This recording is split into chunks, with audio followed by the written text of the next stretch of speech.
কোনো বন্ধু বান্ধব বান্ধব নাই যে এলে আইটা যে বদনাম করে দিয়ে না। আর এদের দেখতেছেন সাব্বির স্টোর। আর এই যে আমার আব্বাই, আপনারা অনেক না শখ দেখার আমার আব্বার। এই যে আমার আব্বাই আজান দিতেছে এখন, আর আমার আব্বাই দোয়ান খুলতেছে, বুঝছেন নি? আজান দিতেছে, আমার আব্বাই দোয়ান খুলতেছে, নামাজও না যাইয়া এই ফাঞ্জাবি ফিল্ম দেবো লইছি। হ্যাঁ, তো মানছে আমারে কয়, বুঝছেন নি, যে তোর বাপ হইতে তোরা বালা কয় না। হ্যাঁ, তো আমার বাপ হইতে আমার হুটকি মারতে ঘুরে মানছে আমার বালা কইব?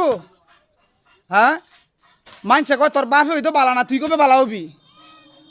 তো বাপে যদি বালা হইতে মানছে তো কই লইলে তো সিনালাই না যে দিলের বউ শান্তির বাজার আমার আব্বাই। সাব্বির স্টোর। তো ভাই কষ্টে কখন লাগে, বুঝছেন নি? সুখ থেকে কেউ কিন্তু এই কথা কয় না। কষ্টে কখন লাগে যে এখন আজান দিতেছে, আমার বাপে নামাজ এনে ভর্তি যাইব, নামাজ সত্য না যাইয়া দোকান খুলে কি লেগে পাঞ্জাবি ফিন্দা কই লইছে। এখন আমি কইলে আমি সত্য বিধি, সাব্বির ভাই কইলে বালা না, বুঝতে পারছেন? তো আমার এমন কোনো বন্ধু বান্ধব নাই, করিমপুর বুদ্ধমারা এন হেন গাজীপুর শ্রীনগর, এমন কোনো বন্ধু বান্ধব নাই যে এলে আইটা যে বদনাম করে দিয়ে না। তো এলে কি বুঝাইতেছে?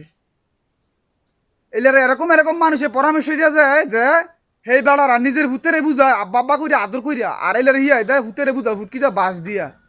তো এটি যদি আমি কই সত্য বিধি সাব্বির ভাই যদি কই ভালো না, বুঝতে পারছেন? তো সত্য ইনশাল্লাহ ভাই কমুই, কেউ ভালো বলুক খারাপ বলুক তাতে কিছু আয় যায় না, ইনশাল্লাহ সত্য বলতে হইবই। শোনেন ভাই, আমি 5 ওয়াক্ত নামাজ পড়তাম, আমার বাবাই নামাজ পড়ে না। বা আমি যে নামাজও যাই, এলাকার কোনো ভাই বাদাররা বা কোনো ফুজুররা আমার দাওয়াত দিয়ে নামাজও নেয় নাই। আমার মনে চাইছে, হ্যাঁ নামাজ পড়ছি, আমাদের ওস্তাদ আছে ফুজুর, ওনার কাছে কোরআন শিখছি, তো ভালো কিছু করার চেষ্টা করছি, বুঝতে পারছেন নি?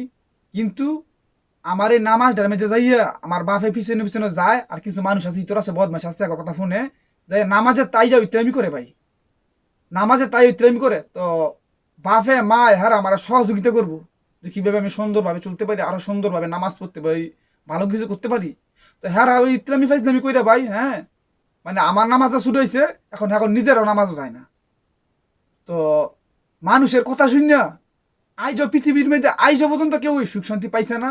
আর যারা মানুষের কথা শুনতেছেন ভাই জীবন শূন্য সুখ শান্তি পাইবেন না।